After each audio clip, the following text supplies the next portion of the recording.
Trading halls are notorious for endless corridors where you spend more time walking than trading. But what if you could fit every single villager into just a few stations, or even a single one? We need a controlled swapping system that lets us give any villager access to the main station swiftly and efficiently. It also needs to be as compact as possible and allow us to add or remove villagers easily. On top of that, it needs to include a zombie converting mechanism that provides a costless weakness effect, making curing as simple as possible. So that said, I present to you the multi-villager swapper.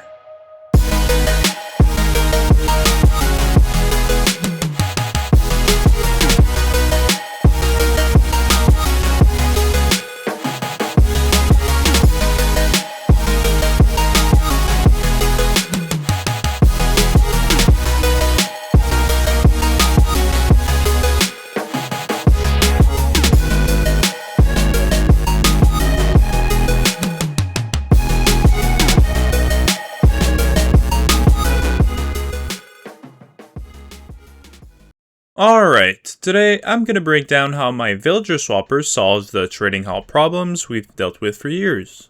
I made 4 main designs, each offering their own tailored capabilities so you have more options to choose from. That said, let's start with the main design, which offers a loader, unloader, converter, and 7 villager swapper. So let's start off with an empty swapper. There's no villagers in here. For this example, I'm using lecterns, so librarians, but you can use any stations that you want. Just make sure that the entire swapper uses the same stations. So let's get our trading station next to this villager pickup spot and get our villager to it. And now we want to cycle him until we have a good trade for him. But let's say we really like this trade, so we trade with him once, and now he's permanently a librarian. Now we just wanted to nudge him in the little corner, click the button, and he should pop right in. So now that we have him in, we can either trade with him right here on the spot, or if we're done or we want some other trades, we can start to cycle him. Know that this design is spam proof, so you can click as much as you want and it will not break. The worst case that can happen is that it's going to jam for one cycle, so nothing's going to move, but then it's going to start off right away the next one. But then we realize, wow, 9 emeralds for a bookshelf? That's way too expensive. Let's bring it down.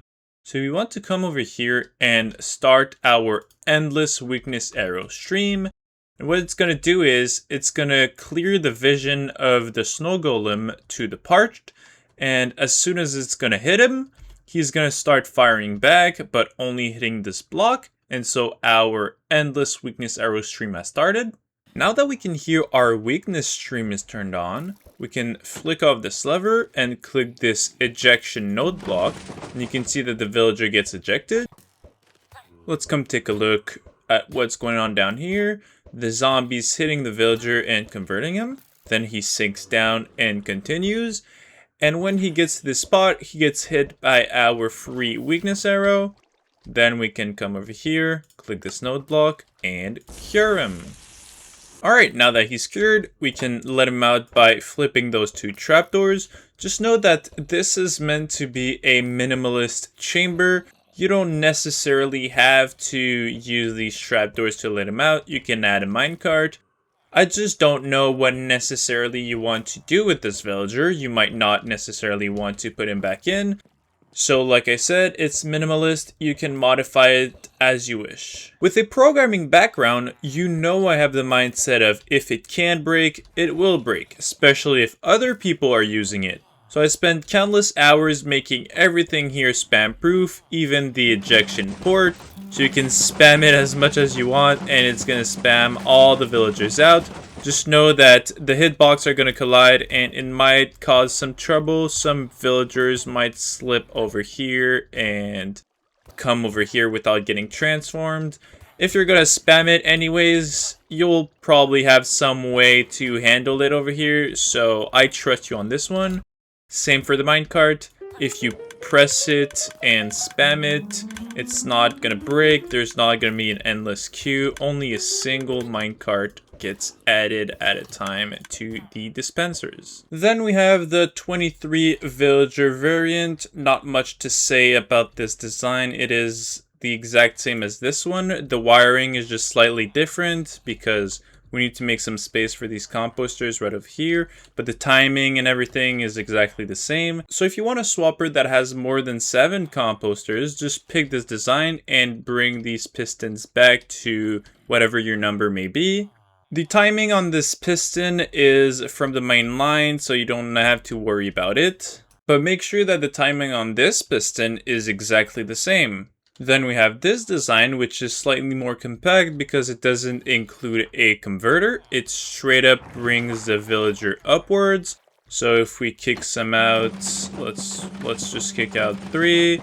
They go straight into the waterfall and straight up this scaffolding. And lastly, we have the absolutely most compact design I can make, which is stripped of the unloader and converter. So you can swap and load, that's it.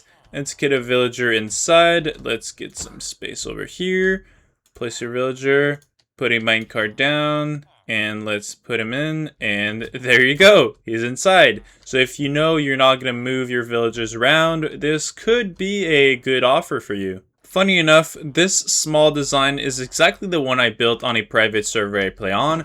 It makes trading pumpkins and melons extremely easily. You just swap it, trade it, swap it, trade it.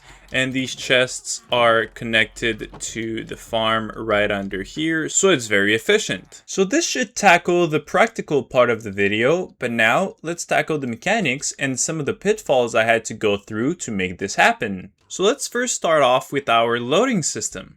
It uses the activator rail, which kicks out any mob from the minecart when it passes over it, and this is what the placement looks like. It checks every single position in this cube, and if none are available, it just drops the mob inside the rail. We can actually come over here and test it out with the villager. If we send the minecart, no spots are available because there is a headspace over it, so with no other option, the cart dropped the villager on the rail. So knowing this, we can choose the place we want our villagers to land upon. Let's send another one, and it works. But now we have another problem. If the villager starts jumping around, he can easily escape the composters and break our machines. So what do?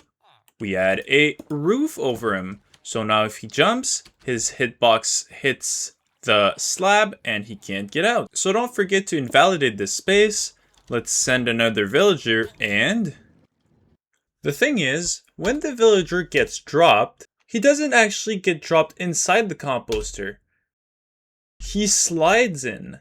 And so you can see that his head is hitting against the slab if it were to be over it. So we can't cover it up, or else he can't get in. So we know that we can't use this, but how do we prevent the villager from jumping out the composter? Most of you probably know that if you jump on a honey block, it sticks you down and you can't really get much height.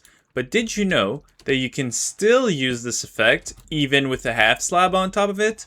That's right, because the honey block doesn't check if you're actually standing on it. It has an offset hitbox on top of it, and if you're inside that hitbox, you get the sticky effect.